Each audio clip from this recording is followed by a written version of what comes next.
Ever wondered what makes TV so powerful in Jamaica? Time to find out. Welcome to Global TV Group 358, where television meets innovation. We're not just about shows, we're about shaping society. In Jamaica, TV keeps you informed, connects diverse voices, and supports democracy.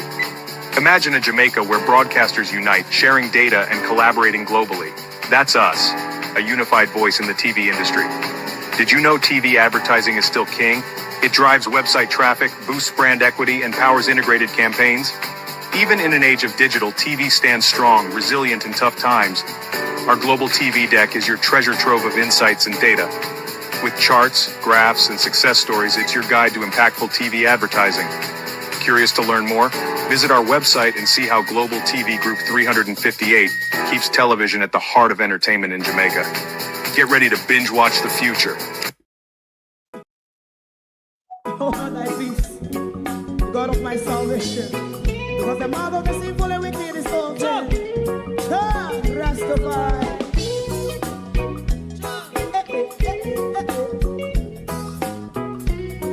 Come with I. Rastaman throw one stone, and it bring a bad feeling to all wicked men. Not a people there. Make him a throw one stone, and it bring a bad feeling to all wicked men. Only when man like Marcus Garvey speak, wicked men would I hear. Hear now hear. Instead of that, they only sit aside and rob and cheat, and not first and four. Make up what I seen him. Make him a throw one stone, and they bring a bad feeling to all wicked men. Oh, what a plan. Make him a throw one stone, and they bring a bad feeling to all wicked men. My favorite part, if Rasta make a progressive move, wicked men are red, I. How they want to see, they didn't can sell out Rasta, and sell it out, I sell out Babylon. They give man throw one stone, and they bring a bad feeling to all wicked men. They give man throw one stone, and it bring a bad feeling to all wicked men. If Rasta make a progressive move, wicked men are red. How they want to see, they didn't can sell out Rasta, I sell out, I sell out Babylon. You might throw a stone, and it bring a bad feeling to all wicked men. Oh, what a black thing. You might throw a stone, and it bring a bad feeling to all wicked men.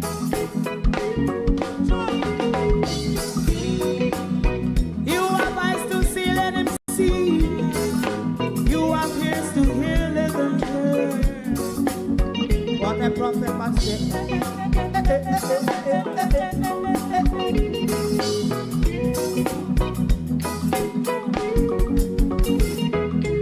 President Mandela was in prison for 20 odd years. And he leave from the prison and take the seat of the president. Stone one. Big man throw one stone, and it bring a bad feeling to all wicked men. Oh, what's a black big man throw one stone, and it bring a bad feeling to all wicked men. Rasta man throw one stone, and it bring a bad feeling to all wicked men.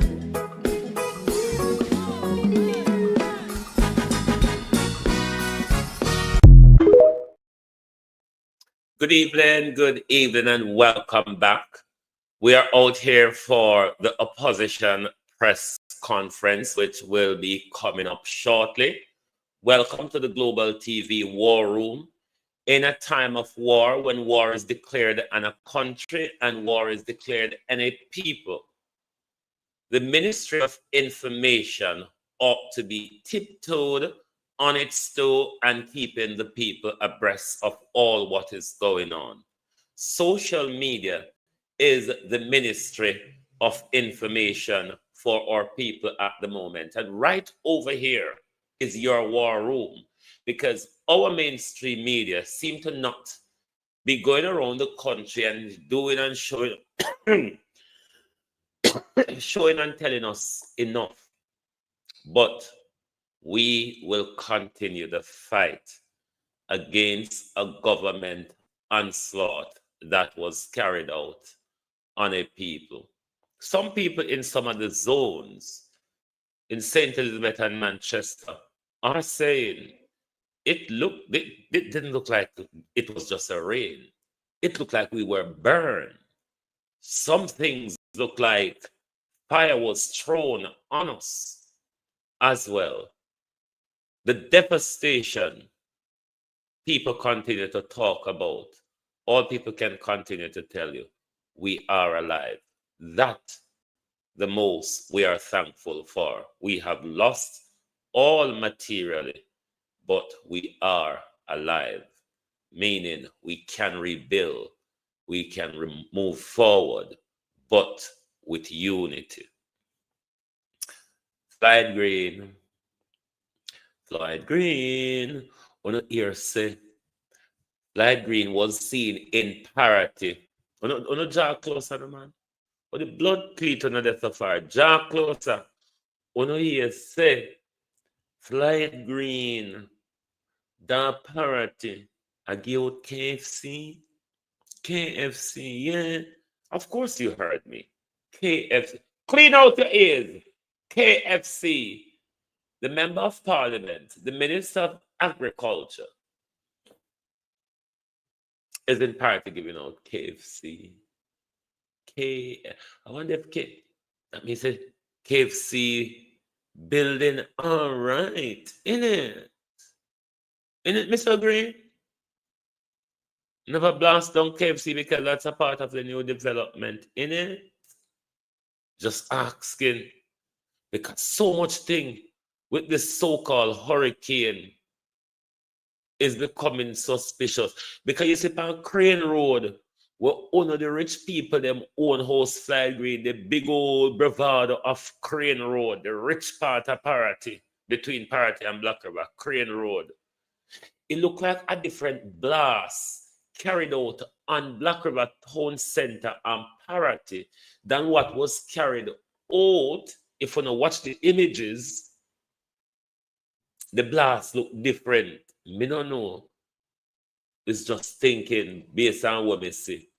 But Floyd Green and give KFC. KFC. When people around there with high blood pressure and diabetes, nail joke them. The Minister of Government now say make me get some help from the health department and from the JDF or from the relief people them to go on there. The minister come with KFC. Minister of KFC, dance, boom, funeral and rum. The amount of funeral, Floyd Green, where you would have plan to go get a speech. Because that's all you do, Southwest St. Elizabeth, you know. At least that's all we know. You do a party, you attend dance, you attend setup, you attend funeral, and you have to go up on the podium with the fuckery. KFC, Floyd Green. Floyd Green, KFC. After nearly most a week, Floyd Green, KFC. KFC, Floyd Green. Floyd Green. Sunday dinner. What a disgrace. What a disgrace. The worst hit area in the hurricane. One of the worst hit area You see what happened in Savlamar? That Savlamar haven't got hit hard. The infrastructure in Savlamar was different. The community built up, especially in Black River and Parity. We don't have a lot of board structure. We tend to have more firmer structures. Whereas, like places in Peterfield and others in Westmoreland, it wouldn't so. So they look even more ravished than us when you look at things. Sometimes you even think they got it harder than us, but it was more of an infrastructure problem in Westmoreland plus the flooding. But there was a blast carried out on these 6 parishes. But those who were in the very immediate wings of the eye, people are saying, we thought our community was burned as well. Well, they make it so them can put anything in it. The way how it lift up sand out of the sea in a Parity and throw all over. I don't know. Who's gonna ever tell me the truth if God not reveal it? Because these wicked who create it, and when the American CIA decide to release the information, because sometime after 50 years or so, or 70 years or so, they release certain of these information from archives. Our grandchildren and great-grandchildren will read the truth when NASA and the CIA and HAARP and everybody put out their secret. Because as I tell you all the while, one thing with the United States, they don't hide their crime. They actually like to boast on it. There is a United Nations document that I want to fuffle through with you before the People's National Party comes on. And this document was published on the 24th of December, Christmas Day, 2024. 24/12/24. United Nations recommit to supporting Jamaica's progress on Vision 2030, the development, the sustainable development goals on beyond. I want you to listen carefully to the wordings here. This was written in December 2024 by the United Nations. The press release on December 2024 by the United Nations. Today, the United Nations marks its 79th anniversary, celebrating decades of international cooperation and affirming its commitment to peace and sustainable development. This year, United Nations Day highlight the critical partnership between the United Nations and Jamaica in tackling complex global challenges and advancing the Sustainable Development Goals, SDGs. In Jamaica, listen, this paragraph is important that you pay close attention to this paragraph. It is important that you pay close attention to this paragraph.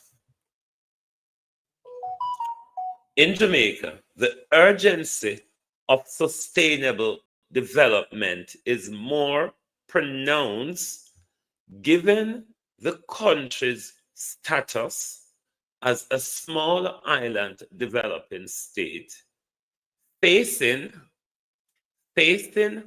real impacts of climate change, including rising sea levels, intense hurricane, and unpredictable weather. Did Melissa not have all of that? Rising sea level, intense and unpredictable behavior, don't you think? Let me read a paragraph here. Because when I read this document this morning, this paragraph jumped out at me and said, "Ah, you motherfucker," said the paragraph. Let me read it again. In Jamaica, the urgency of sustainable development is more pronounced. Given the country's status as a small island developing state, facing the real impacts of climate change, including rising sea levels, something that we saw in Melissa, intense hurricane, which Melissa was, unpredictable weather pattern, which we got over that almost 2-week course of Melissa here, Melissa there, Melissa stop, Melissa coming. Melissa have all the characteristics. Jamaica's community livelihood and environment remains vulnerable. Hey, Lord Jesus, when they go to tell with this thing before they do it. Whoa. The United Nations is dedicated to building resilience through partnership with the government, private sector, academia. Now, as we get to the point of academia, the universities, the universities, upon uni so, because the principal of the University of the West Indies went around the country, the battered, desecrated area which the government and the United Nations and the Americans launched their attack on us. Academia. The principal of the University of the West Indies is saying you remember I told you this argument was going to come? They will have to start relocating some of our people from the shoreline because we're going to lose a lot of our people. So you see the whole partnership of everything here. The academia now steps in and say, oh, we have studied climate change and we have looked at the environmental safety and all of that bullshit. And you're not safe anymore. Academias and civil society to implement sustainable solution to protect people, biodiversity and future of Jamaica. That paragraph, you see, that says it all. Paragraph. And you can go to the United Nations or just type in United Nations press release on Jamaica. Or United Nations recommits to supporting Jamaica 2030 and Jamaica on Vision 2030. United Nations recommits to support Jamaica's progress on Vision 2030. Published December 24th last year. Yeah. They were warning us. They were warning us. Lord Jesus, they were warning us. So I'm going to tell you to read more. Further down there, the paragraph. The recent published United Nations Jamaica Annual Result Report 2023 provide an update on Jamaica SDG progress. While challenges exist, Jamaica is on track to meet SGD 5 on gender equality. Whoa, see the long frock and the long cock. No, me have a DJ. You don't know who is giving parts of the agenda here. Read on. My name jump out after you. Hey, hope a bad dog behind the fence. Careful. While challenges exist, they said. Jamaica is on track to meet SGD 5 on gender equality and is making good progress on climate action, SDG 13. Industry, innovation, and infrastructure. Now you understand Andrew Holness' cabinet departments, don't you? Industry, innovation, and infrastructure, SGD 9, and partnership for goals, SGD 17. However, SDG such as 12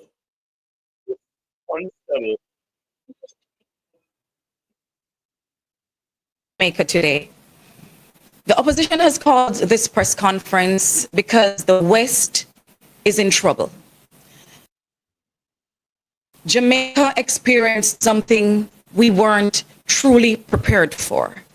I know we couldn't have prepared for Melissa, but there are some things that we could have done differently. And there is still time to do some things that will ensure that those experienced the wrath of Hurricane Melissa will help to pick up the pieces and get their lives together. Now, our leader of the opposition, Mark Golding, is going to play for you what has been happening pre, during, and post Melissa coming to Jamaica.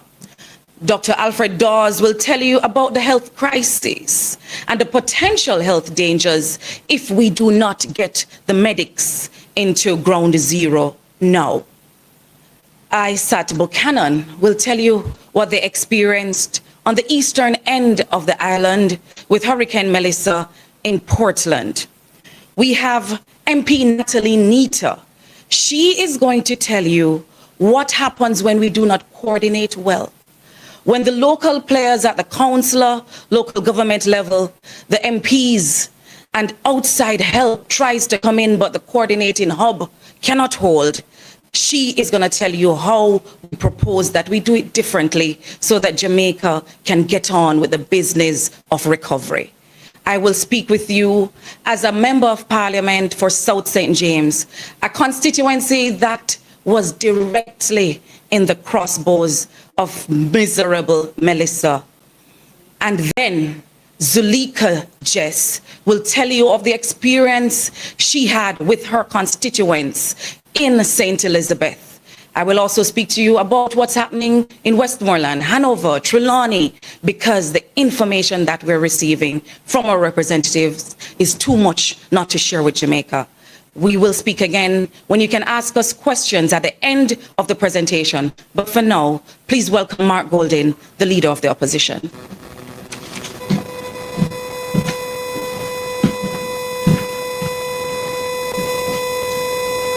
Thank you very much.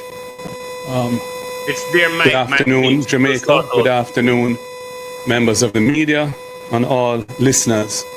I want to begin by expressing my profound, heartfelt condolences to the families and friends of those who have lost their lives in this tragic hurricane or its aftermath.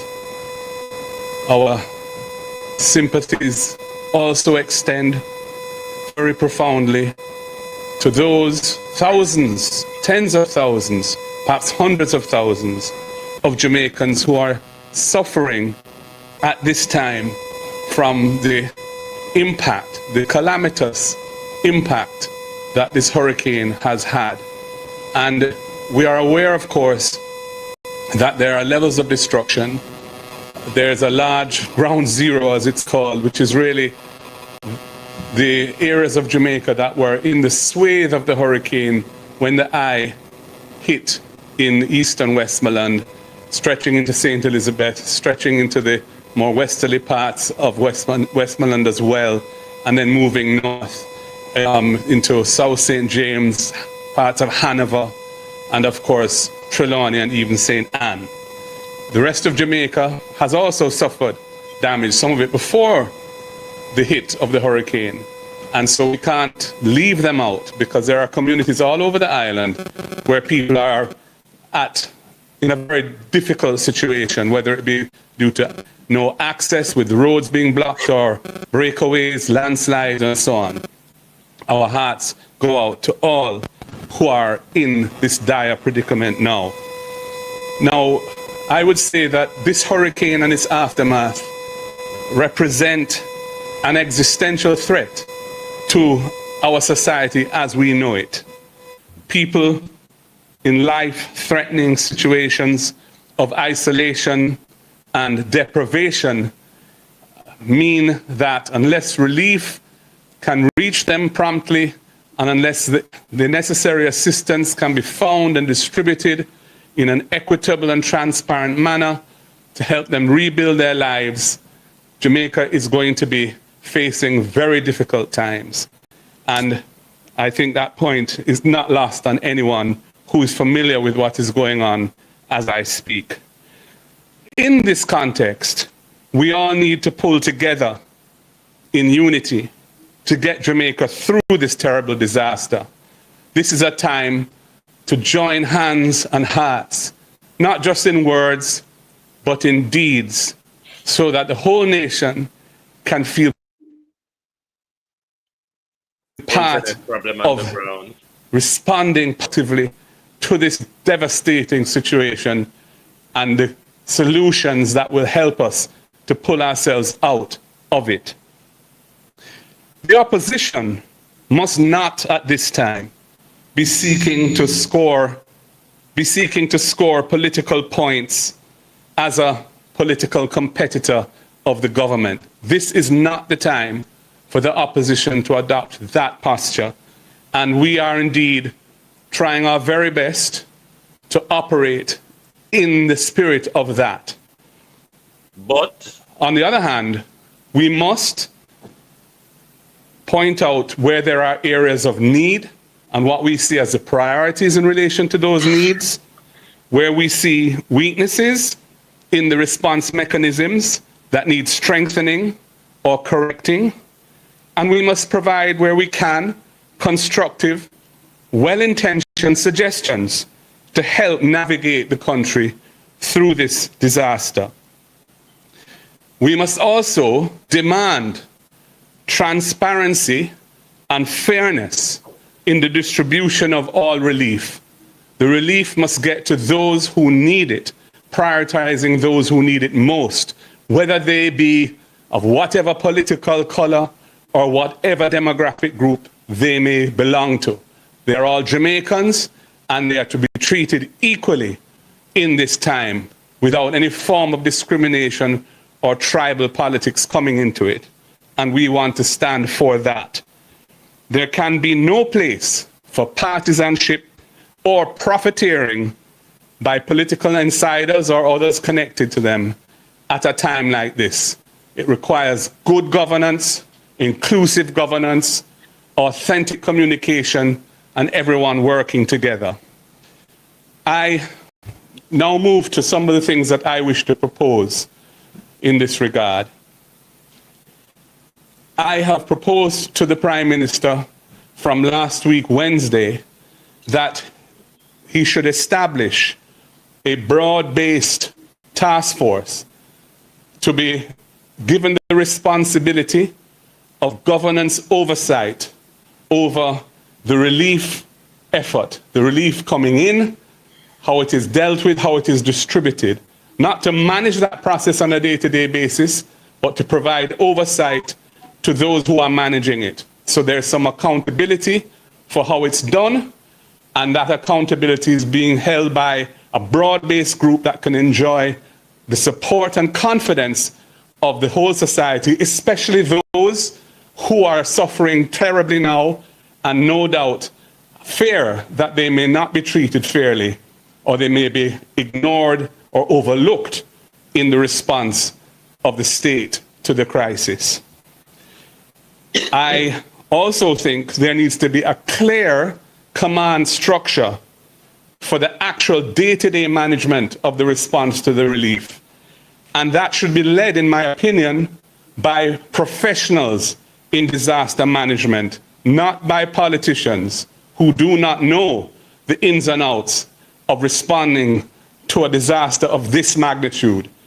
And we should not be shy of seeking international support and help from persons who have career expertise and experience in this regard. Thirdly, we're going to need a Marshall Plan, a well-funded, broad-based plan for the rebuilding and reconstruction of large swathes of Jamaica which have been ravaged by this hurricane.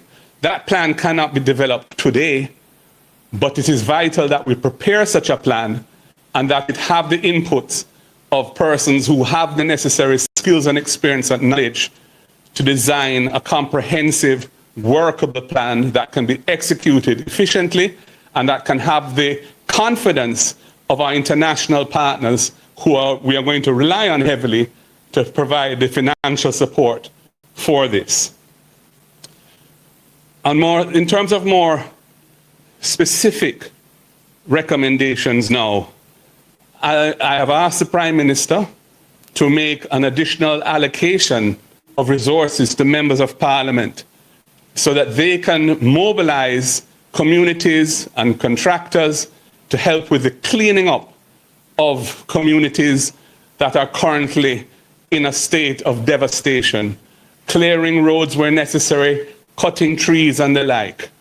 Until that allocation is made, members of Parliament are unable to respond to the needs of the people unless they happen to have some personal resources or access to dealing with it outside of the public system, and many do not have that.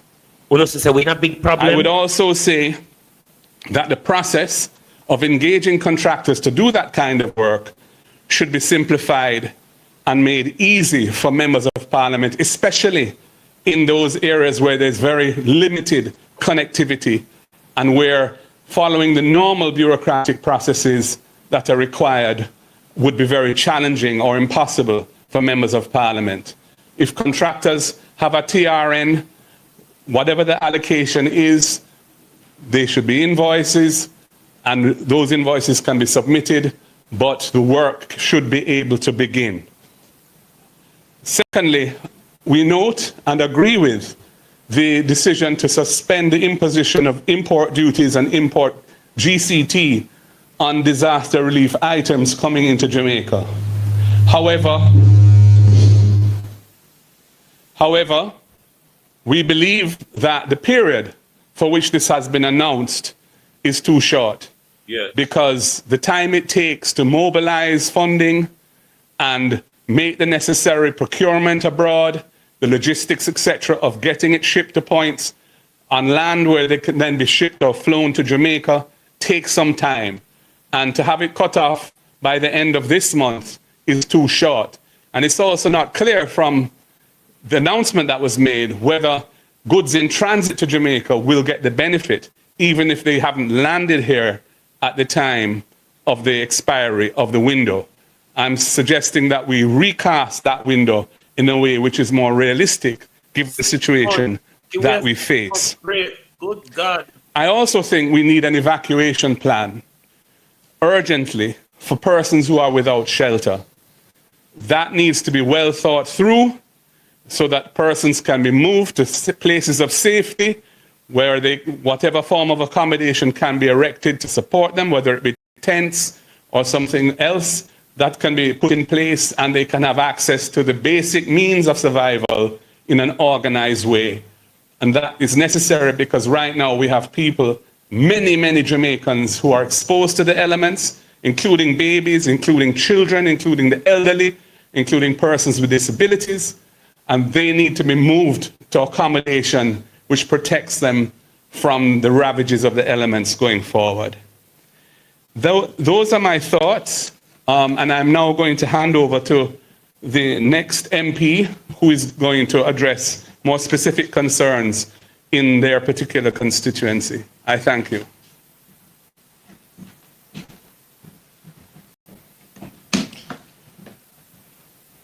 Thank you, Party Leader. Greetings all. I'm Isa Buchanan, MP for Portland Eastern, also the spokesperson for youth and human rights. I speak on the behalf of the people on the eastern side of Jamaica. I'm setting the context to say that equity in distribution is going to be an important theme if we are to ensure that all persons in Jamaica are not excluded or left out, but rather inclusion. Now in Portland, this is a direct message from the constituents. Port Antonio is not all of Portland. So in saying that, I want people to understand that there was devastation in Portland Eastern. In particular, the Fellowship Division, which is a valley area, Melissa did serious damage in that area. There are persons who, the roofs are all gone. It's similar in the Mansion Hill Division. So there are persons who are homeless as we speak. I raise this in the context that persons have an ability to try to survive. They try their best to ensure that they move on with their life. It's almost an innate ability these days. But I want the government to understand that when persons are building back their houses and just taking up zincs that probably don't even belong to them to ensure that they have a roof over their heads, they can't wait. It's impossible to wait until somebody comes to say, okay, I see the damage. We will process your claim and then give you some support. That support is in the sum of $50,000, $100,000, $400,000 if it's complete destruction. And if you are a Jamaican and you want to be a homeowner, you know the reality that $400,000 will never be able to put you back in the position that would make you a homeowner or in livable, humane conditions. So when I speak of equity of distribution, although Melissa didn't hit at ground zero in the east, we are an island surrounded by water, especially if you're a coastline parish like Portland, Eastern, St. Thomas, Portland, Eastern and Western, all of Portland and all of St. Thomas. But if we speak of the constituency, I'm not going to sit here or stand here and say that MPs who are not in those ground zeros aren't affected, because we all are. As it is right now, we are a country where resources are scarce. The opposition leader would have reached out to the Prime Minister and there was an allocation. What does that allocation look like? I can only tell you from the lived experience that from a human rights perspective, if you get $1.5 million, that amounts to no more than 600 care packages and probably 22 tarpaulins. Why am I speaking on this? Because it would mean that if you are a member of parliament and you had persons voting for you in the amount of 8,000 plus persons, these are persons that have been affected, and whether you know it or not, it's not just the elderly, it's not just women and children, they're able-bodied persons who live day to day. And I'm just using that as a starting point because I'm saying this, it is not the time to be political. You can't see color, you can't see political parties. You have to understand that on a human rights plane, the needs of everybody will be important. And we might not know it now, but what Friday will look like in terms of how you source your meal, it won't be a laughable situation. We must look at what is happening across Jamaica. And while we start to think of how resources are distributed, I will yield to my senior, Natalie, Comrade Natalie, to speak about distribution and all of that. But what I will say, though, is what is of great importance is that we are to go to the bare minimum and think of the human rights realities. There are persons who are ill, who their medication has to be on the refrigerator. They need energy and they don't have it. So 7 days have passed. thereabout, and that medical access is not a reality, because I've heard Portland is not a priority. I've heard that, and that is a sad reality, because I have the evidence in terms of looking at the photos, the pictures, being on the ground in Mansion Hill, being on the ground in Reach, being in Fellowship. I'm just naming a few: Bellevue, Comfort Castle, Millbank, where there are just total devastation, disaster. Persons who are from the disabilities community, the disabled community, and they don't have a home. The shelters aren't in operation. It's not a continuation of it. Persons have to go far places. So I need people to understand that. And when it comes to the distribution, yes, ODPEM is there. The Ministry of Labor and Social Security and care packages are going out. But I want you to quantify the reality. Is that if you have 300 care packages, that can just go to even one community, and it will. While I stand as a member of Parliament of Portland Eastern, and I can do so much and no more with the resources, and I understand when it comes to the concept of Support Jamaica and funneling all resources through the government, that is an impossibility and not realistic. So much so that I have gone on, by taking guidance from the diaspora, to start a GoFundMe. And it is the diaspora from Portland and persons who are concerned that have raised funds for me to be able to do things that the government is not yet prepared to do.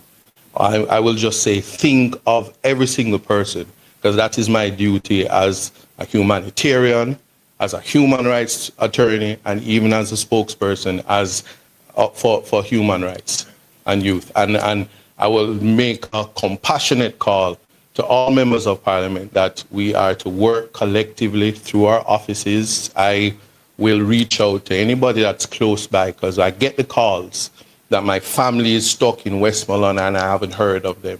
Same for St. Elizabeth, because we're all Jamaicans and we all have relatives across the island. And we are to think on those things. And when we think of equity of distribution, let nobody be excluded. Thank you.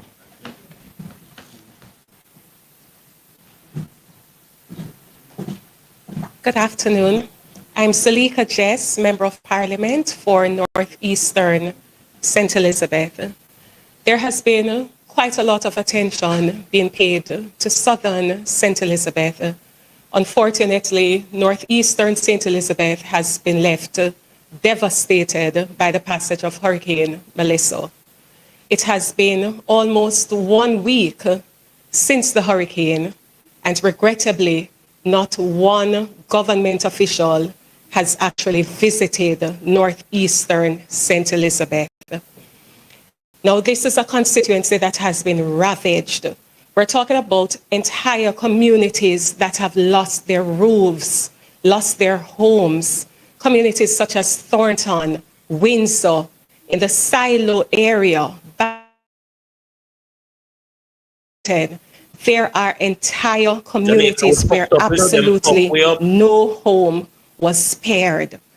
When you look at the devastation, we're not just talking about it from the home perspective. We're talking about the road network, or roads, especially in the interior of the constituency, have been substantially and completely damaged. We have roads which have burst open, leaving craters almost 20 feet deep. I have communities which have been marooned. There's no way for them to enter or exit.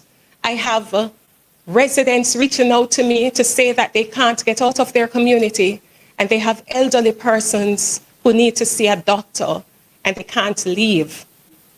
I went in search of a community yesterday known as Mariba, and I spent over 2 hours driving around and could not find the community of Mariba.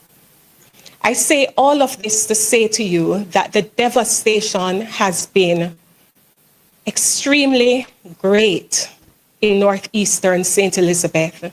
And as a member of parliament, I have reached out to the government for assistance in getting persons who are marooned access so that they can actually leave their communities or enter elsewhere. I have been told by the government that as a member of parliament, I cannot engage with private contractors to have their roads cleared or to have their roads put in a place where they can leave or enter their community. And so I have been faced with a difficult decision where I have to choose whether I obey the rules as they currently stand, in which case it means that residents will be left stranded and trapped and unable to leave, even in cases of emergency. People will not be able to have access to food, water. Or I make the other difficult decision, which is to go against the government's dictates and actually engage contractors to put together the roadway as best as possible so that access can be had. Please make I have the latter chosen urgently. the latter. And so Yes. I hope and I pray that the government will actually make some allocation available to members of parliament in the affected constituencies. I am calling on the government to include the members of parliament, to engage with us, and very importantly, to empower us to help the people who are depending on us because they don't have the numbers for the government ministers, they have the numbers for their members of parliament, and they're reaching out and begging and crying out for help. I'm asking that the government consider making an allocation, particularly to the members of parliament in the deeply affected communities, constituencies, where it's not just a case of clearing the roadways, it's a case of actually engaging professionals who can fill the gaps and the craters and make a way where there is no way, even if it is just on a temporary basis. The hurricane has wreaked substantial damage, and it's important that there is equitable distribution of resources. I have received only 150 care packages from the government for distribution. That doesn't even last one lane in one community because everybody has been affected in most communities. So it's not just the elderly or the disabled, it is everybody who is affected. And so I'm calling on the government to engage and to engage as a matter of urgency so that the relief that is necessary can be had. Thank you. So I will speak of the experience from St. James, and after which Dr. Dawes will speak about the health crisis and Natalie about coordination. When last I checked, we lost 5 lives in South St. James to Hurricane Melissa. And I speak not only as a person reading or hearing about what's happening in South St. James and in Jamaica, but as someone from South St. James who was on the ground from Wednesday. I left the constituency last night this morning at 2 a.m. to be a part of this press conference because as the chief spokesperson for the people of South St. James, I think it is my duty to get out of the Oh, what happened to the audio?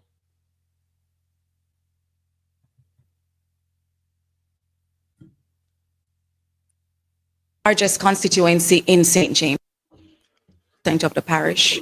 The other 4 constituencies share the other 48%. We're vast.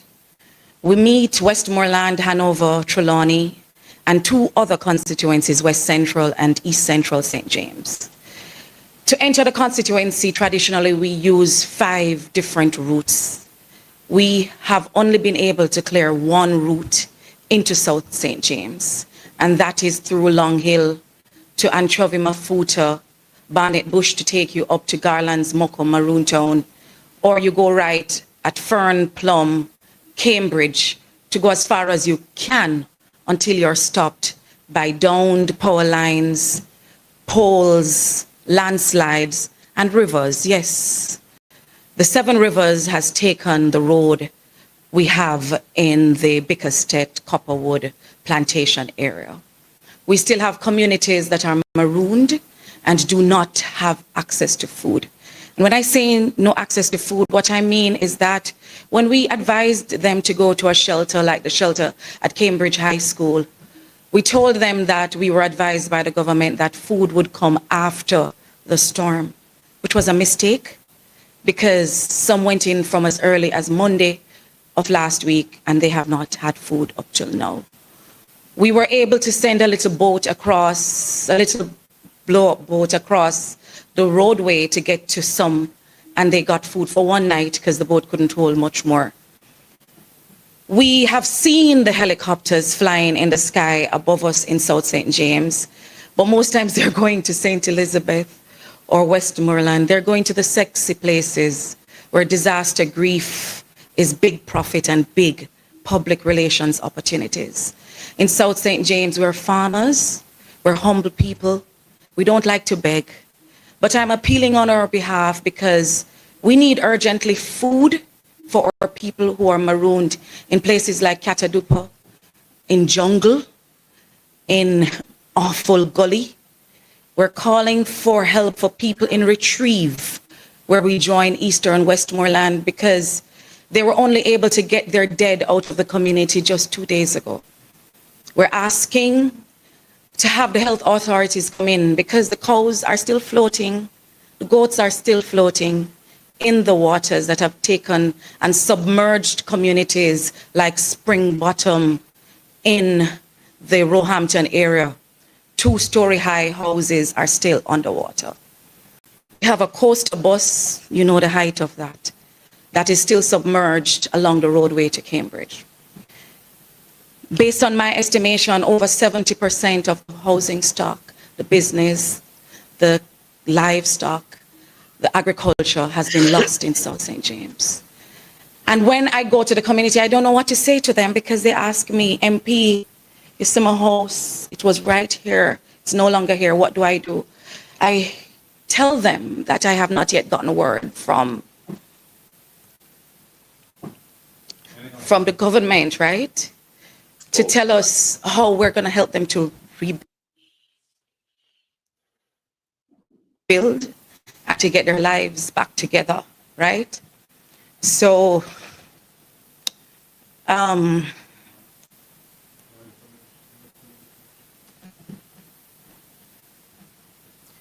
we're not asking because we are greedy. We're asking because the collaboration and the coordination on the ground is not reaching our people in South St. James.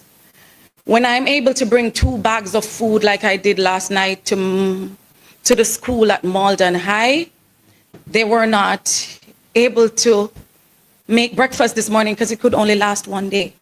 I'm asking you to help us to airlift some food into the communities, to get the sick people out of the homes and into the hospital. We have some pregnant mothers we were able to get to the hospital at Cornwall Regional just yesterday. Her baby was not moving anymore in her belly, right? We have an urgent need in South St. James, and I know everybody is trying. All I'm asking is don't forget South St. James in all of this, because we are proud farmers and we want to get back with our lives, but we need the donations to come to us too. We don't want to stay left behind because we're deep rural. You're going to hear now from Dr. Dawes about the health conditions because the mosquitoes are killing us already in South St. James, and then MP Natalie Nita.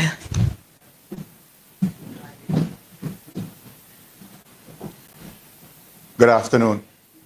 Dr. Alfred Dawes, Member of Parliament for South East St. Catherine and Shadow Minister of Health and Wellness.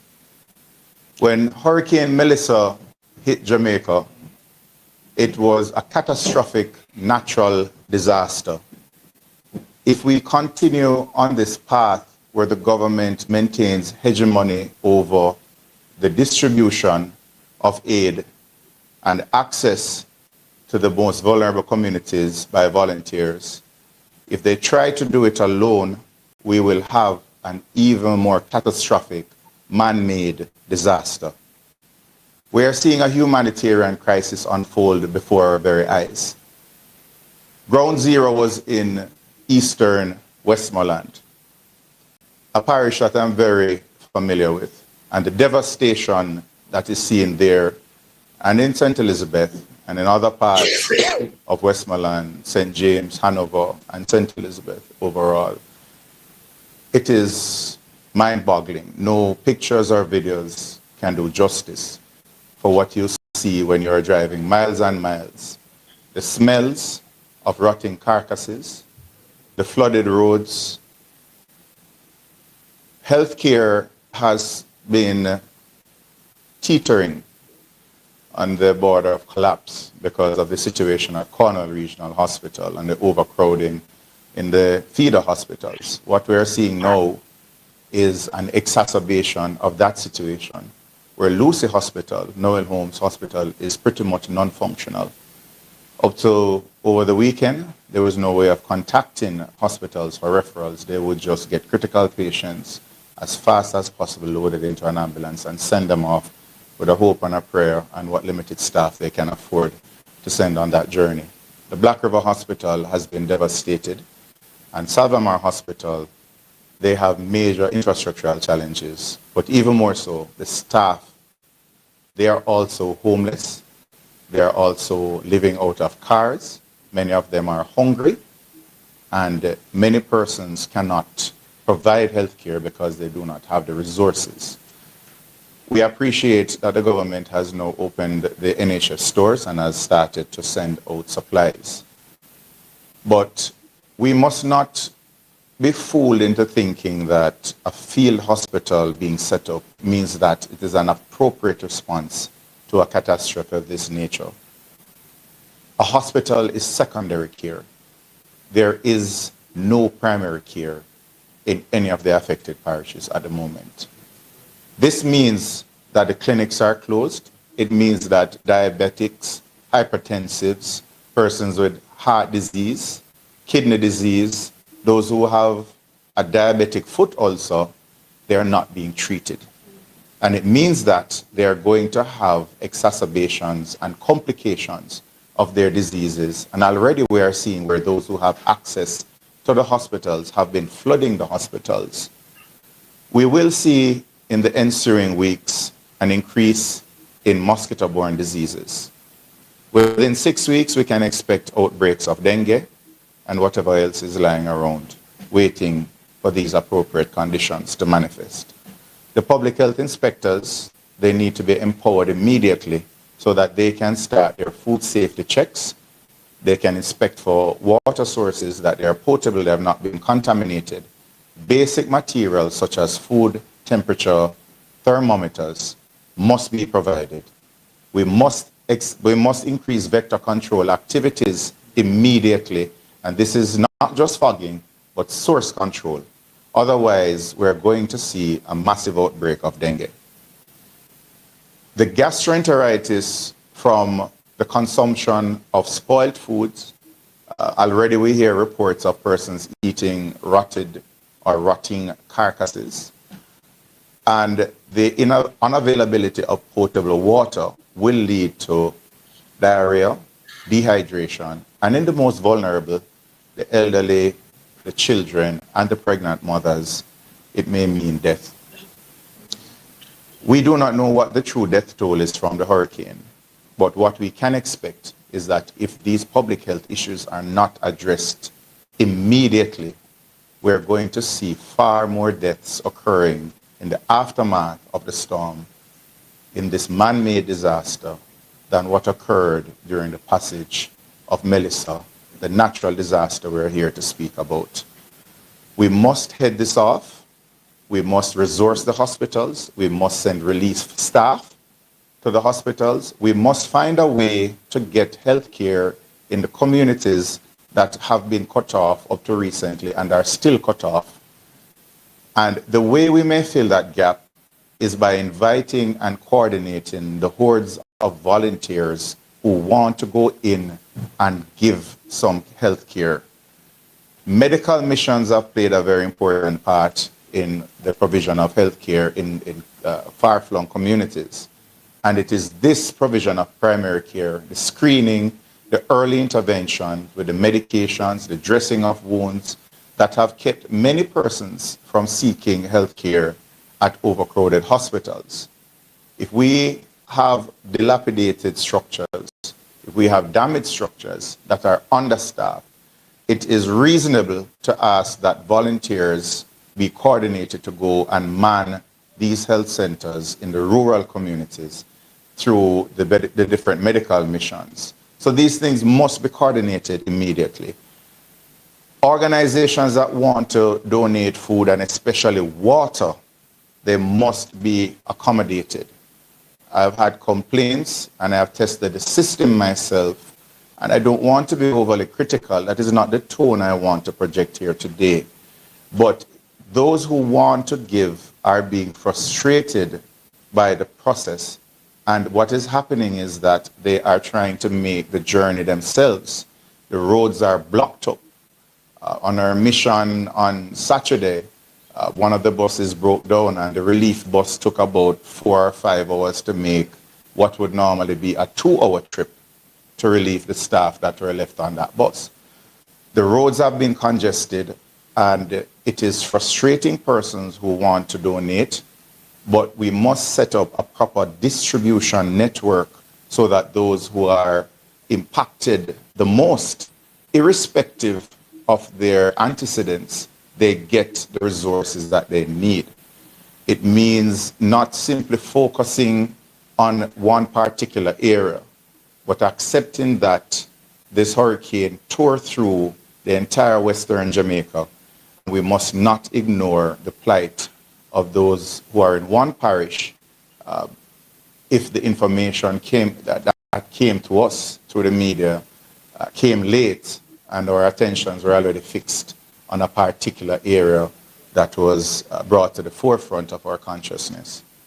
So in conclusion, my appeal is that we find a way to facilitate the donors of foodstuff, sundries, health supplies, and importantly, find a way to channel those who want to give service in the medical field so that we can organize relief missions to go to the communities that Nikisha spoke about, that Zulika spoke about, and others are bringing to the forefront of the nation's consciousness. We have to get medical missions into those communities, and they are coming with their resources, but there needs to be a greater collaboration between those entities and the government and the state agencies, as well as the opposition, because we have made ourselves available to work alongside the government. So again, we do not want to convert a natural disaster into a man-made disaster because of partisanship, but we should focus more on partnership. Thank you.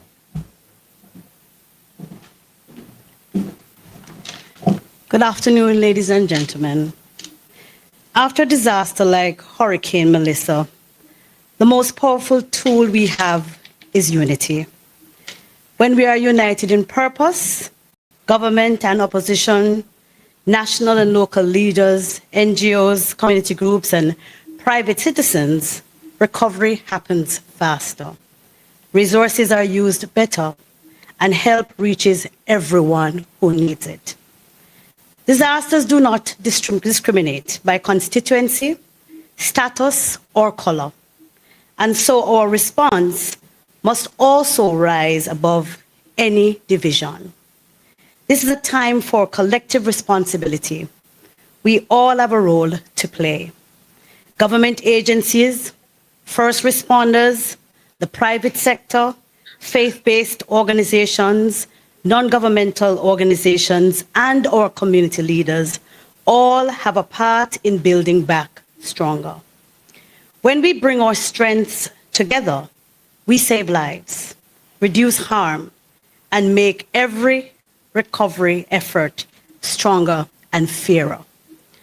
But unity must be matched with preparedness. We have to learn from what went wrong.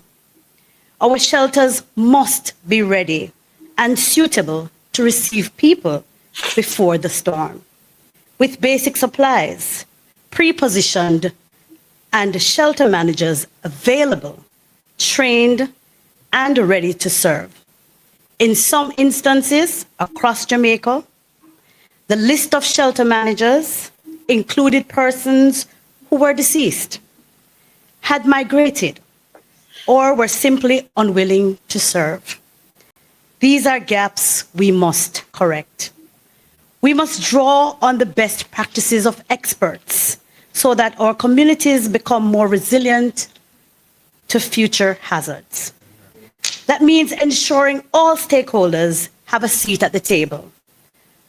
It means and includes government at both levels, our councillors, our mayors, our justices of the peace, and all who serve as stakeholders at the local level must have a seat at the table, including our opposition, who has not been included in any of these meaningful disaster preparedness or operational meetings. It is important at this time that all the logistics, all the utility companies, the private sector, the insurers, the small businesses, the donors and international agencies, that there must be a coordinated effort to make our recovery stronger. The media and communication platforms, academic institutions and technical experts, most importantly, our vulnerable groups and survivors themselves must have a seat at the table. When we work together, the benefits are clear. Lives are saved and harm is reduced through coordinated action. Needs are prioritized and duplication avoided so that no community is left behind.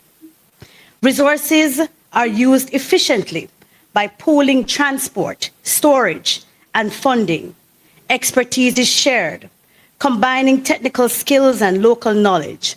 Vulnerable groups are protected, including children, the elderly, and persons with disabilities. Public safety and essential services are restored faster, helping communities to recover. And most importantly, trust is built because people can see fairness and transparency.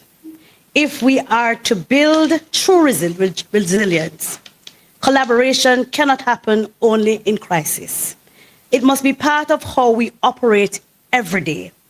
That means maintaining open communication channels, sharing information, coordinating resources, and planning together before the next disaster strikes.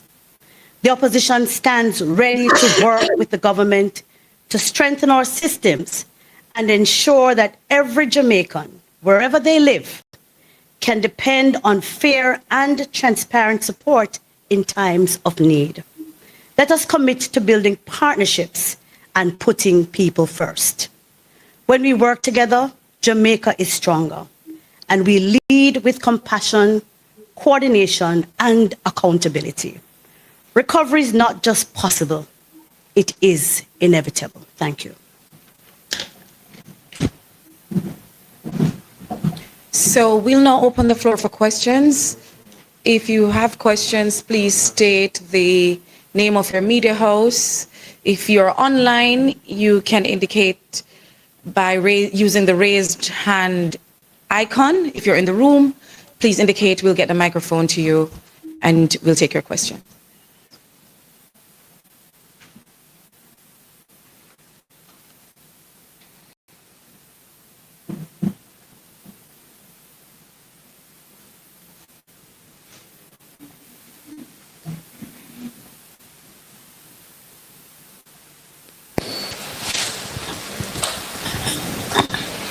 Greetings.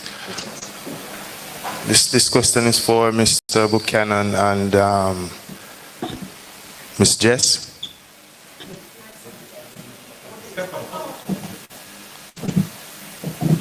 All right, so I heard you speak about the relief supplies not being enough. Do you think that there is an act of sabotage at play there, any at all? in both constituencies or anywhere else, as a matter of fact? All right, so I'll answer for sorry, I'm Jason Cross from the Jamaica Observer. Thank you, Jason. I'll speak from Portland Eastern.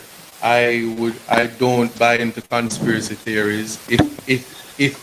And I have no facts that there's an act or acts of sabotage. I will say if that were the case, that would be very idiotic. But we're living a real experience, and at this time, even before the hurricane, there were persons that were suffering from food insecurity. That is the Jamaican reality. I'm just simply here to say, listen, tomorrow we are go hungry. Let me put it that way. And next week we are go hungrier. And a hungry man is an angry man. So if somebody is sabotaging, woe be unto you. Thank you. In the case of northeastern St. Elizabeth, I suspect it is perhaps a situation where the government has their hands entirely full. I think it's quite an overwhelming situation having to deal with an unprecedented act of nature. We've never had a Category 5 hurricane, and so I would hope that no one in their right mind and operating with good heart could deliberately wish to punish residents by withholding food and other basic necessities. So I hope it is an oversight and not that which you have suggested. Good afternoon, Camila Williams with Television Jamaica and Radio Jamaica 94 FM. I have two questions, and this goes out to, because this is about MPs, anyone I think can take this. So the first question is, how much money would MPs need to adequately respond to the need?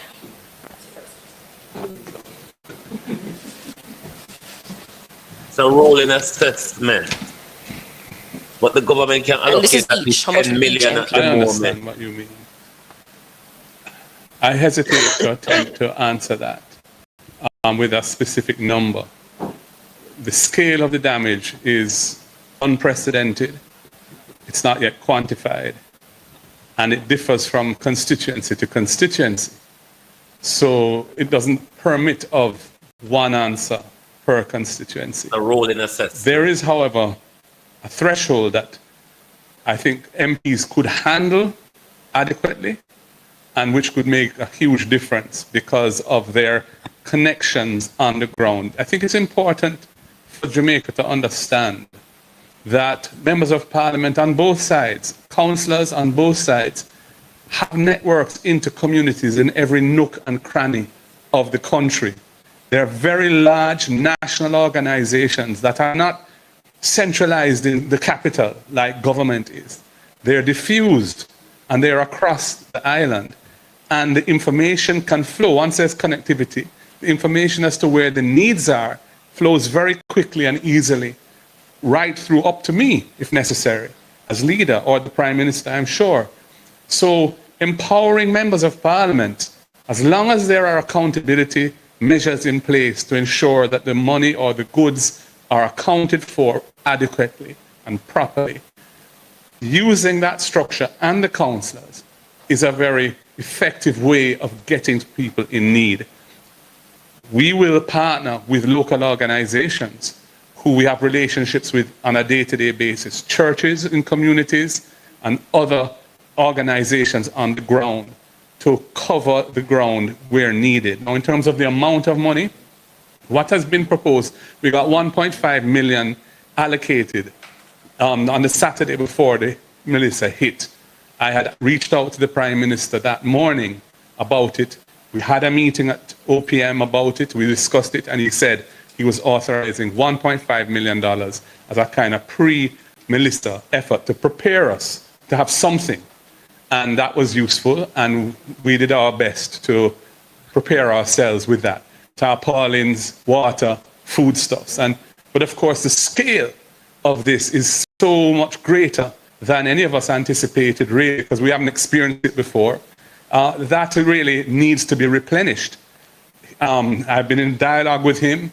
I believe he's going to announce another 1.5 I think cabinet was supposed to, for relief purposes, and they're looking at a $3 million for issues to do with cleaning up and the like.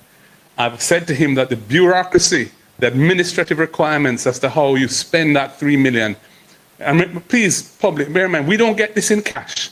These are allocations that allow us to trust, as it were, the services, the food stuff from suppliers, and then we send invoices to a state agency who pay them directly. We don't handle any cash.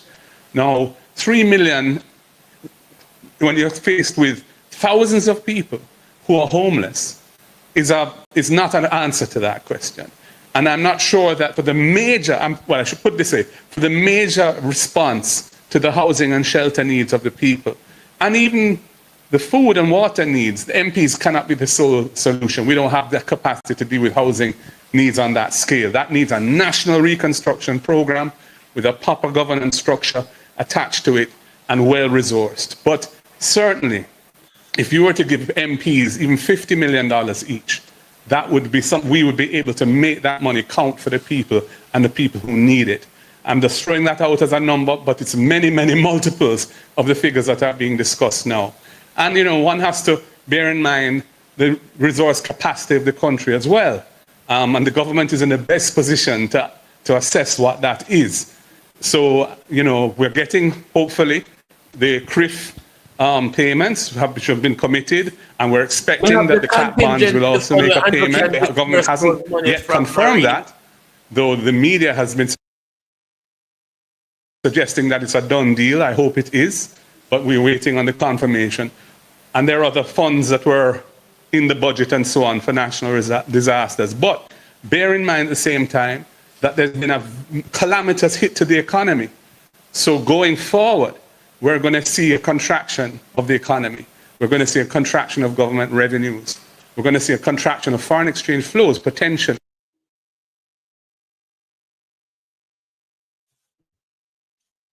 On a net basis, with those flows coming in from insurance and so on, it's difficult to know where we stand. But I'm just saying the government has to assess that situation. But this is an unprecedented disaster. And I would be modification of the measurement of GDP.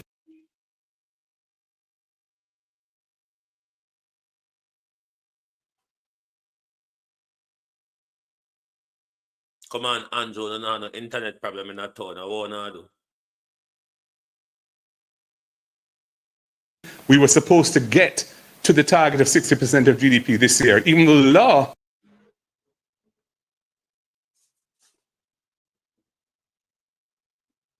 says we don't need to get there until March 2028. So we're going to get there 2 years early. So there is some fiscal space in the... All right, so this is just one case. However, I would figure perhaps this might be a situation elsewhere. My question Oh, this internet.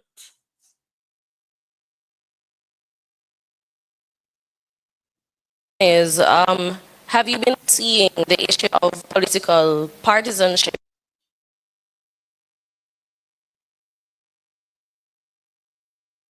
affecting the distribution of relief? And I say this based on the conversation I had with a resident who said that a care package truck came to the community twice. Is going on.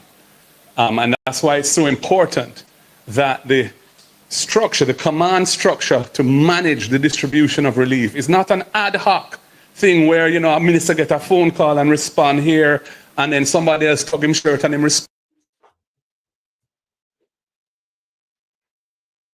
there. It needs a structure. It needs clear lines of communication. Right now,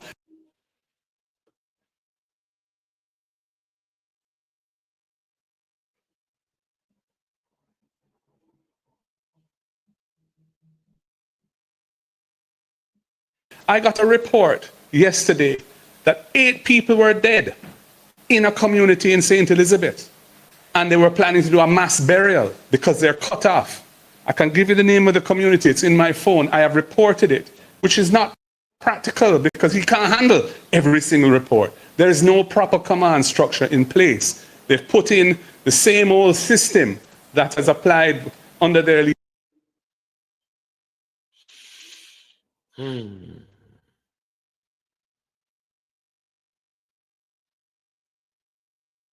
leadership in the past. And I'm saying, listen, this is bigger than all that. This is much, much bigger than all that. And we need to have something that the people can have confidence in, a broad-based system with leaders from the private sector, leaders from the churches, leaders from the NGO sector. The opposition should be at the table. Roughly half of the country that are interested in the system of democracy voted for the opposition. And, you know, so to exclude us is not wise, because you're going to deprive yourselves of vital information, especially given that some of the most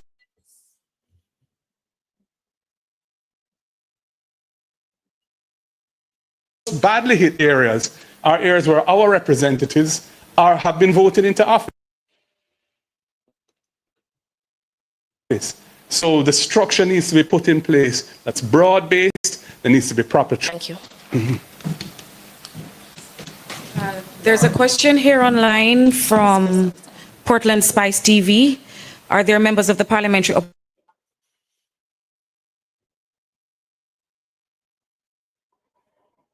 opposition on the committees put together by the government to deal with the aftermath of the hurricane? The leader of the opposition addressed that, I believe. No, I was advised that I need to speak with someone as the elected representative to beg them to appeal on my behalf. So no, we're not at the table. We're not on these committees. We also have online Siobhan Campbell. His hand is raised. Siobhan, please unmute and go ahead with your question. Then we'll take another question from the room.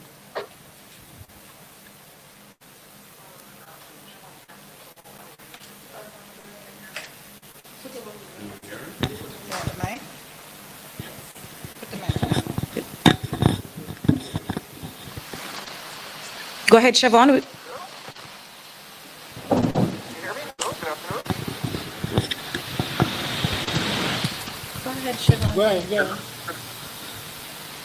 All right. While we get Siobhan ready, we'll take another question from the room. Good afternoon, everybody. Zara Burton with 18 Degrees North. Asking about your CDF funds. 20 million, I believe, is the allocation each MP. Have those been used up in your constituencies? Can they be deployed ASAP? I'm just wondering, just generally, I have another question after that, but just generally speaking, can you get that accelerated in any way, or are there certain rules holding you back? Okay, so for members of parliament who have returned, you might or might not still have CDF funds remaining. And if you do, it may or may not be accessible based on what it was programmed to do. So there are specific procedures to follow to be able to get funds to do mitigation works. And if you did not have a mitigation fund set aside, then you wouldn't have access to any of it. In the case of new members of parliament, the outgoing member of parliament might have utilized all of those funds already, and the new member of parliament won't have access to a new allocation until March of next year, after the new budget period has ended. You also would have to wait until, if you do have the funds and you need to, I believe that the opposition leader did include in his presentation a call for the reduction in the bureaucracy across the board. But not for CDF.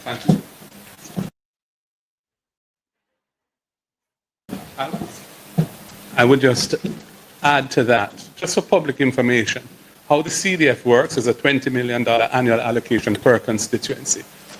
1.5 of that is for admin support. So it's really 18.5 that's available to be spent. There are certain heads of activities that you must allocate that 18.5 across.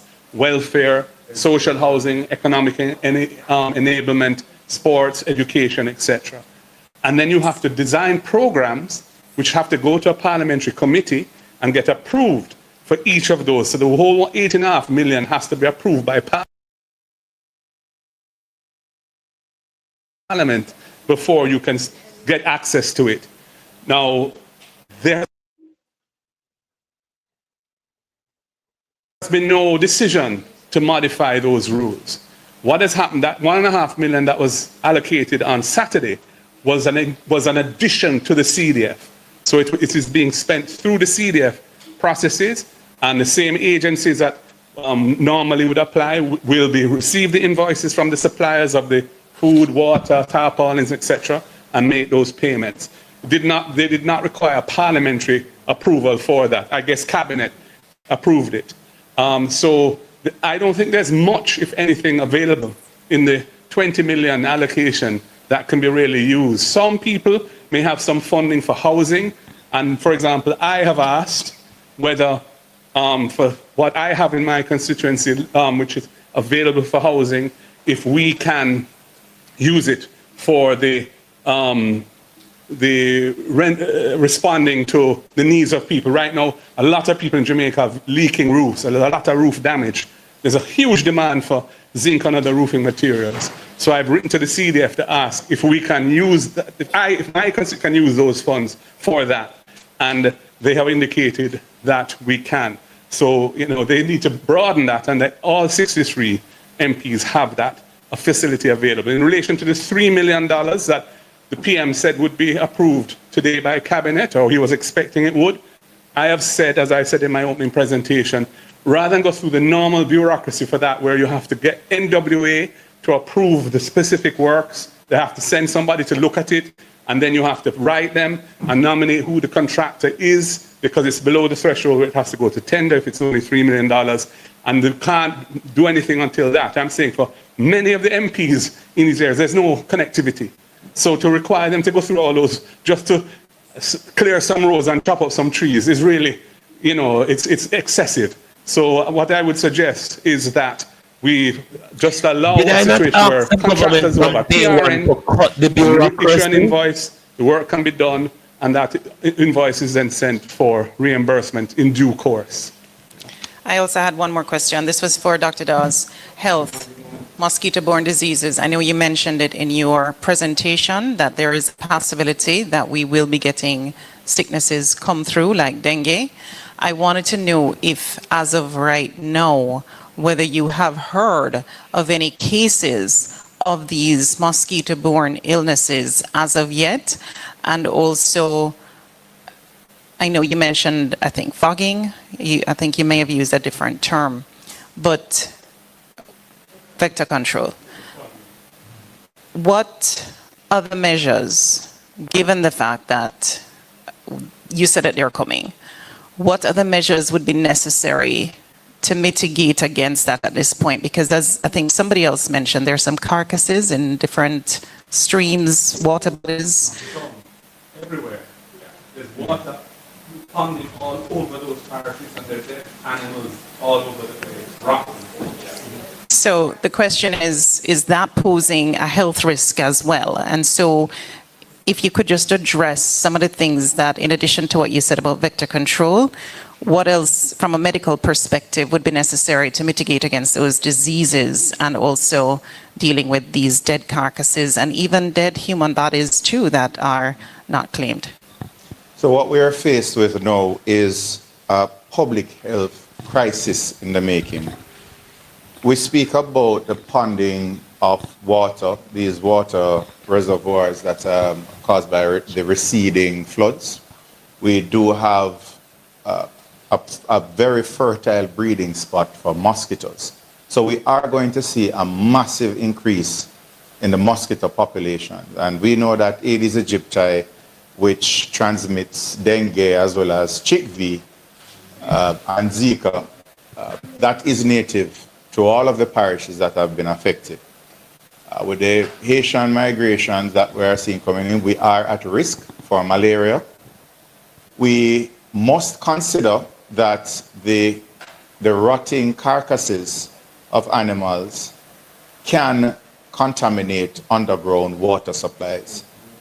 If we have a contamination of underground water supplies, we're going to have a significant increase in the number of cases of gastroenteritis. We saw after the Haitian earthquake, there was a rise in cholera that was brought in by relief workers. We don't know if relief workers are coming in with other diseases as well.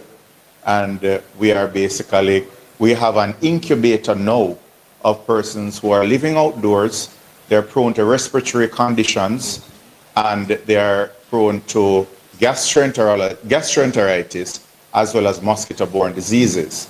So we have to address the breeding sites. That's going to be very difficult to do because of the large areas that have significant water pooling. Fogging can take place, but it is only a temporary measure. We have to get as much as possible mosquito repellents, mosquito nets out there for persons who are exposed to the elements. And we have to be testing water sources very regularly. We have to get the chlorine tablets, the water treatment solutions, as well as tablets, and water. We need to get water. And with all of this, persons in the affected areas, they have to be advised of what to look out for, how to practice proper hygiene, how to, unfortunately, we have to say, isolate bodies so that they don't come in contact with decomposing bodies and they are exposed to infections. So unless we fix primary care immediately, we're going to see this disaster that is man-made if we don't do it right. And I choose that term carefully because if we can prevent a lot of this, if we get the teams out there, if we have a structured response, we get the public education out there, if we evacuate people out of those areas where they're at risk, and we get the potable water and proper food, the hygiene tools that are necessary to avoid these outbreaks, we can do it. There is hope, but we just have to do this the right way. I just wanted to add one postscript to my answer to your question about the CDF. The CDF, as normally allocated, is not disaster relief funding. It is to help in the constituencies to make life a little easier for people who need help. With the scale of what we're facing, the existing allocation of 20 million cannot be even considered as a response. There needs to be special funding using the resources that have been made available from Jamaica's disaster relief financing structure and any additional resources that we are able to garner from the goodwill that Jamaica enjoys, which is significant across the world, to empower those entities, those people who are in a position to reach those who need help. And it can't be the CDF that's the answer to that. And speaking as an incoming MP, we didn't even start out with $20 million. So it's whatever has been left behind by the MPs who preceded us that we have to make do with for the rest of the year. Let's hear now from Siobhan Campbell from Nationwide. Please unmute and go ahead, Siobhan.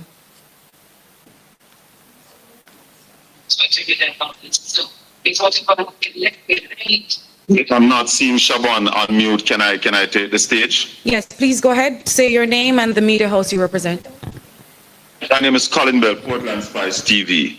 I have about 3 questions. I heard MP Jess said that she went in search of a community yesterday.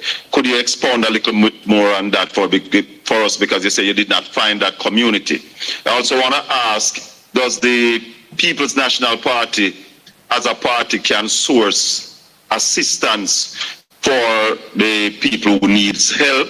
And of course, Comrade Natalie, do you think this is a stage where the Minister of Local Government needs to use that equalization fund to provide more funding for councillors? Thank you. Jess first. So we'll go to Jess. So when I mentioned that I could not find the community, I'm referring to the community of Mariba. And we started out by checking the access points to the community. So we went to one location where that is the road that should lead to Mariba, and there was no road. There were just crumbling asphalt. There was just debris of asphalt.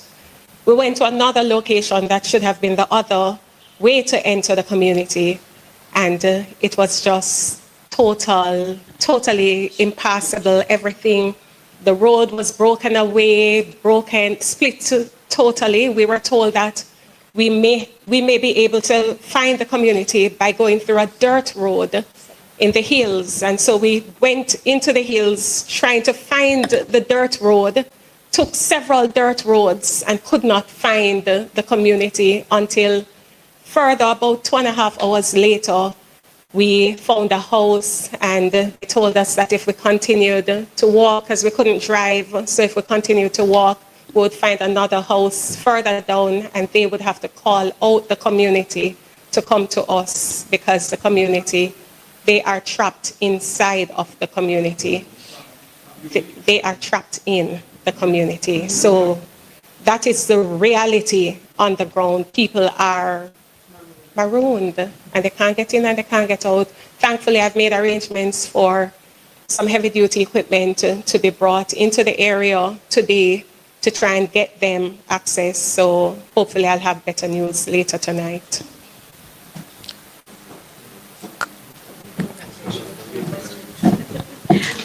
Yes, so I believe that the local government system has an SGR, which is a facility that is provided to assist with emergencies. After dialogue with the local government minister, they were allowed, councillors and mayors are allowed to utilize some of what is available, if any, in their SGRs, which is their emergency funds. But I believe it's not enough. I believe the equalization fund can be utilized. So I'm answering you, yes, it can be utilized to empower our local government representatives, as they are the first port of call. Everybody goes to their first, the councillor first.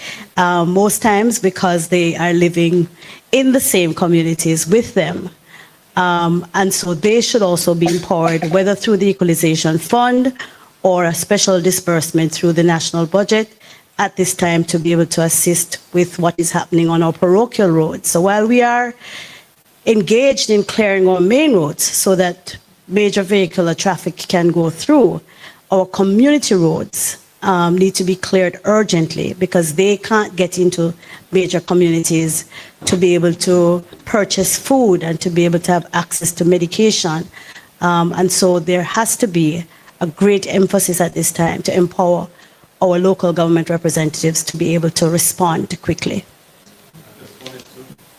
I think the second question was to do with the People's National Party and fundraising and so on for disaster relief. So in the last week or so, we have developed a capacity as a party to respond to the needs that we're seeing on the ground, and that our elected representatives at the local government, the councillors, and the national level, the MPs, are communicating to us.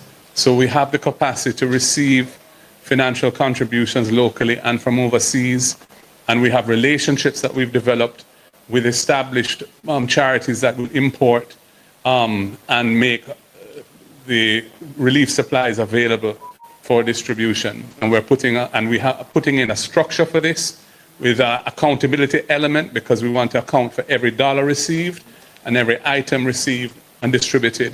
And the treasurer of the party is helping to design this. She has been managing this process for the past week, and we're bringing on additional human resources to give support so we can have a robust mechanism for anyone who wants to assist through our portal. Now, I gather that there's some thought among the government that they want to stop anything coming in other than through ODPEM and the state system. I would caution against that. I think that people have their preferences, donors have their preferences. Let us not deny any Jamaican in need the opportunity to receive a benefit which a donor would be inclined to provide for them through a particular channel, by saying everything has to go through the state channel. I think there should be coordination. I think we should collaborate and share information, as long as that is on an open basis and it's genuine sharing of information.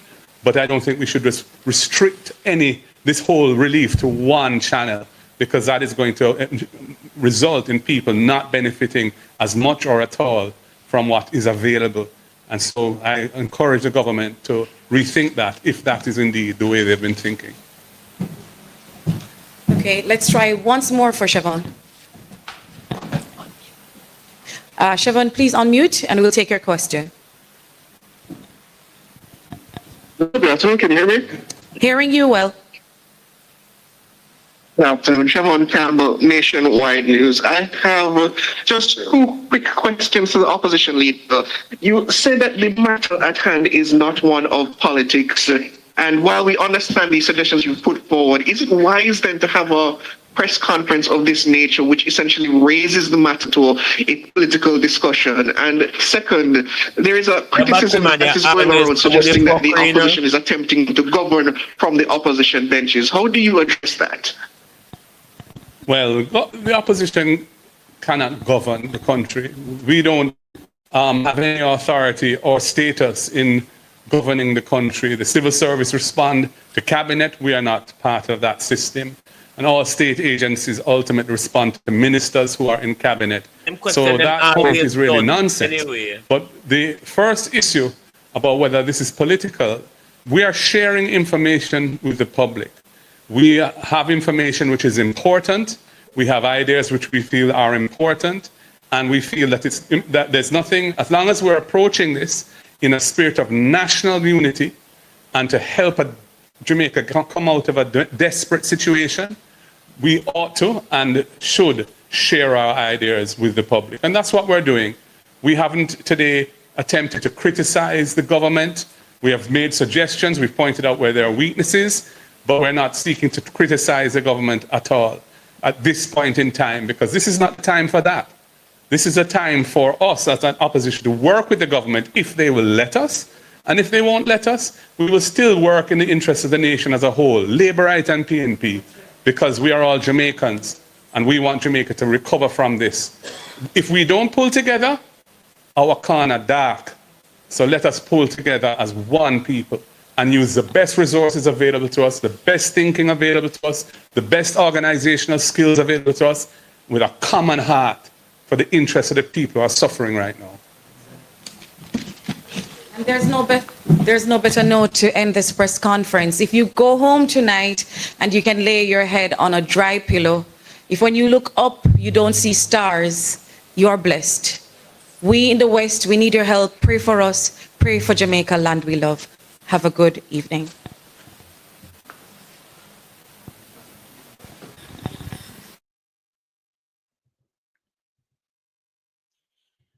It is really not a matter of whether Jamaica is on the road to Haiti. We have arrived. We have arrived. Welcome to martyrdom, Jamaica. Welcome to the slow death. If they not get we killed by a hurricane, they're going to kill us through the after consequences. Jamaica, my heart full. All me can say, including myself and my community, prepare to bury a lot of our families. We hurricane not kill. We live in a mosquito zone in Jamaica. Parity.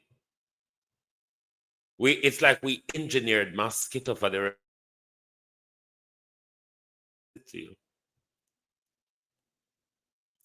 Sharon there, Sharon no. Don't a parity.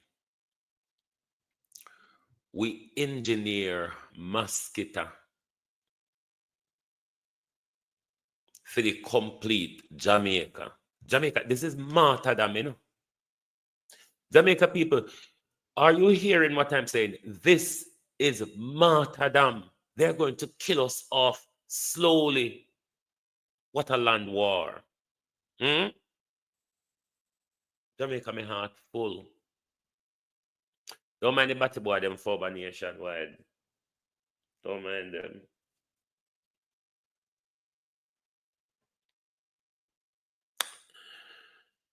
Jesus. Will we ever wake up to see the reality that this government don't care? Remember when we tell the people before election, we no go sorry. Jamaica will go sorry.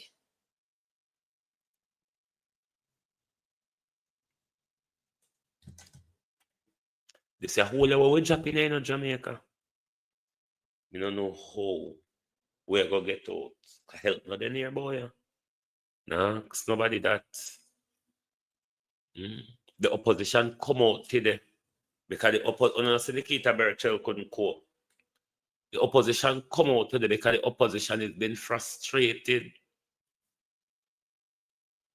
There was a particular agenda to just focus on ground zero. Ground zero is the aim. You see the name Black River and Parity ground zero? Hey, Lord Jesus, when people got to listen. Lord, if I don't mad. If I don't mad, because this is the government intention, they just drive the whole away crazy. Prime Minister, we have machete and gun at Jamaica, you know, sir. We still have machete and gun. But just to remind you, it's a machete and gun. Still there. Go and play with it. Go and play with Andrew Holness. Andrew Holness. Say Andrew Holness take the country. And Andrew Holness decide who get help and who no get help. Andrew Holness can put in political difference aside and coordinate with the opposition and help Jamaica people. Him and Golden say he get communication from one community where 8 dead body or how much where them a plan to do a mass burial. Jamaica journalists who can go in at the highways and hedges. The foreign journalists them gone home yet. Lord Jesus. Andrew Holness a kill the whole away one time. He not able left none of we cope because we are foreign can't cope. And we people them at home now cope. Jamaica. When we thought, Jesus Christ, when we thought it was a slow journey on the road to Haiti, overnight in Jamaica, overnight, them destroy we, them reduce we, overnight. Can you believe it? Overnight, you know. It wasn't a slow deterioration where you see coming. Boom. A nuclear bomb has been dropped and everything gone.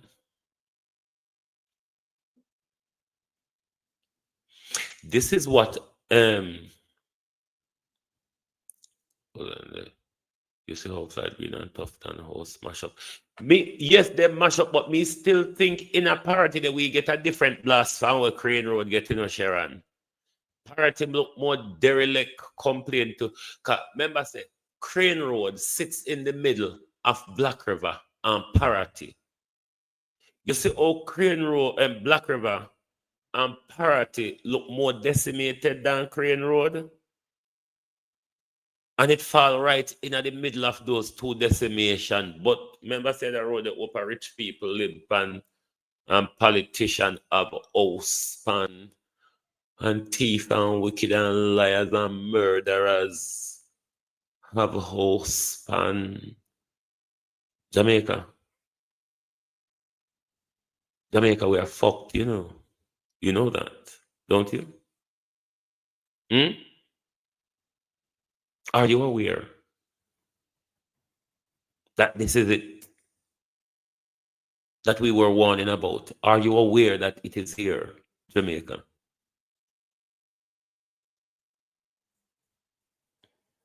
I mean, I don't understand. I got my bed, you know. Better not if you do. If you pass John shop, you won't find better than what going in the country right now. I got my bed because I can't cope. I don't know what to cope about right now.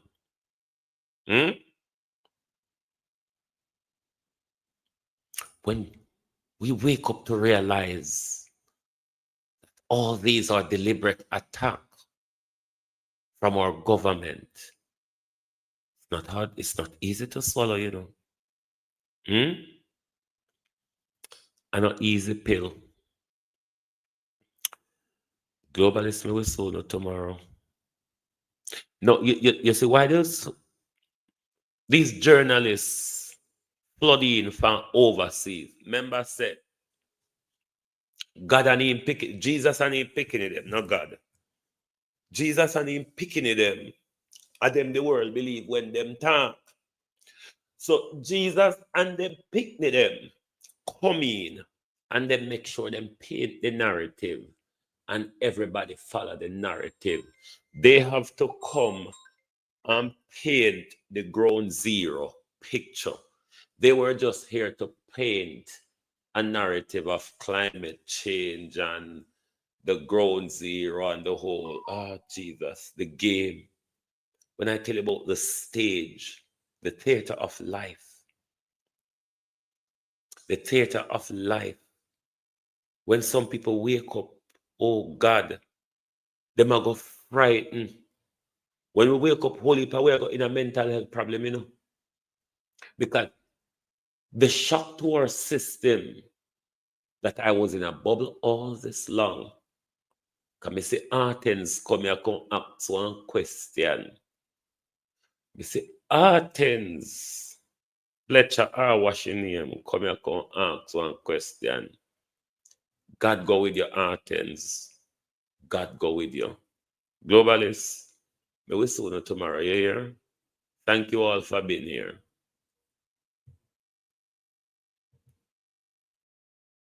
If you don't like missing out on the latest shows but still enjoy classic hits, then Global TV Group 358 is your perfect match. Global TV Group 358 isn't just another channel, it's your ultimate TV experience. From breaking news to binge-worthy dramas and timeless classics, we've got it all. Our unique blend of original content and global favorites means there's something for everyone. And guess what? With GTVG's seamless streaming, you can watch anywhere, anytime. Plus, our interactive features let you be part of the action. So, whether you're a seasoned